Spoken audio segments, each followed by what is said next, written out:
I'd be this little boy all dressed up as a witch or some other stupid woman. I'd come back to the carols with chicken legs and we'd try to get our candy and you'd say, you guys should go out and trick or treat some more. We'd get home about 11 o'clock at night and still wanted us to go. I'm going to read a letter here that my brother Mike from Seoul, Korea, he couldn't get here to be here with us. So he sent me this letter and I'd like to read it. When I was sitting down over coffee trying to think of some of the moments that I remember with Pat, it always seems to be about the jokes. I try not to focus on the physical legacy I stare at each morning. This resemblance thing involves a sliding hairline, an enhanced girth that seems familiar to be early memories of Pat. I even told him on the phone 3 months ago that our son Emmett had his hair combed over. Just like Pat did in the 1980s. Dad seemed shocked for a second. Maybe he thought I'd never noticed he was lacking hair. The baby has our head.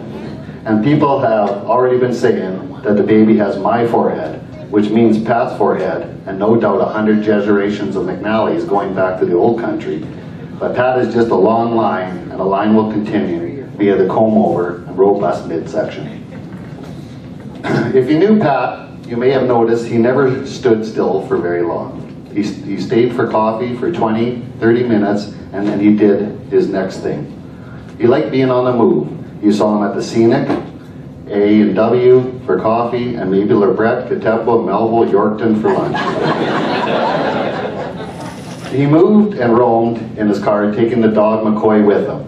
He also took his humor and always had an off-the-cuff remark or some witty one-liner to lighten the mood. He liked things to go easy and didn't like to focus on the hardship or stresses of life. He made people laugh a lot. That was his way. Now I could literally lay down 10 minutes or 10 hours of humorous stuff Dad did. I bet most anyone who met Pat could. It might be the way Dad scared the kids at Halloween with his real-life skeleton with lights and audio and hand-raising routine. This was all stationed in a real wood coffin on Central Avenue. He spent hours setting up this coffin just to scare 50 kids every October. He was an entertainer and never let people down. The Funkin' Wagnall joke in biology is one everyone remembers. Get out your Funkin' Wagnall, he would say.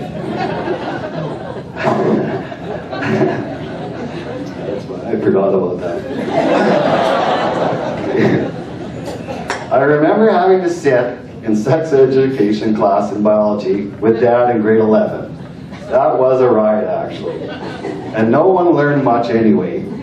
We all learned enough sneaking around the Fort Sand during the volleyball tournament. Dad brought in 24 teams of young women from all over Saskatchewan.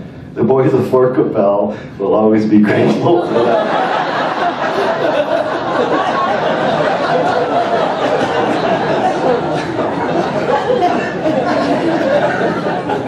I never pre-read this, by the way. I should.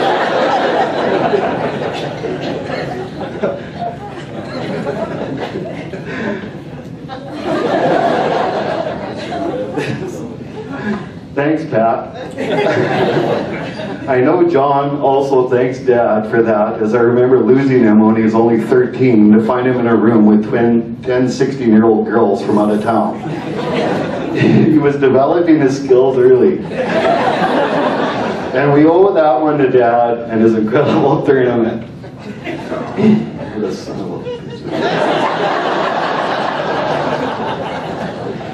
He made biology class fun.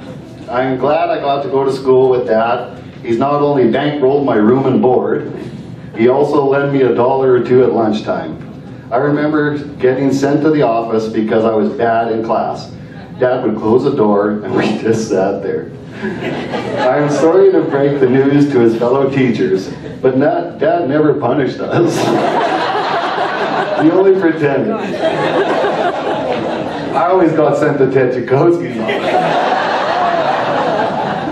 I can't remember a time he focused or forced us to do anything. I am thankful for that, although some might question that method. He had his own way of going about things, and he always did what he wanted to do. He also had a little value for material stuff. He would give you his last dime, or anything you asked for. I had no idea how many cold beer he gave away to in the 25 years at his cottage, but the liquor board store would have sent him a card. He did drop a few of his darker friends over the years. His good buddy Lemon Heart Rum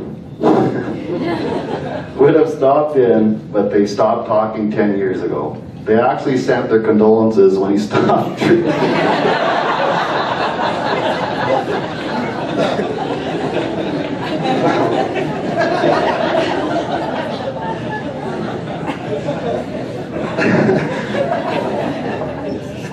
Another old college friend was Players Tobacco. They sent him a card for 15 years, and when he refused to party with them any longer. Those guys missed old Pat, and he was a good friend. He was a good friend that visited often, but he quit the bad stuff and moved on from it. That was the one thing that impressed me. He quit things when you thought he was going to cave in. I mean, all we knew, he excited them at home, but he never looked back. He was tougher than you thought. So Pat did his thing. He was always that way. He left a lot of smiles, and I can hardly remember him talking smack about anyone. He was one of the coolest characters you could meet. He wasn't the most ambitious, but he was really a pretty gentle soul that wished you all the best. I will always remember Dad in his shorts at the cottage, reading a book or listening to CBC radio. If someone stopped over, he always had time, and he was like that to the very end. He was there for you, and I know he'll always be there and get my back. Thanks for the good times, Dad. We all love you a lot. I'll make sure Emmett knows where his hairline came from. Love, Mike.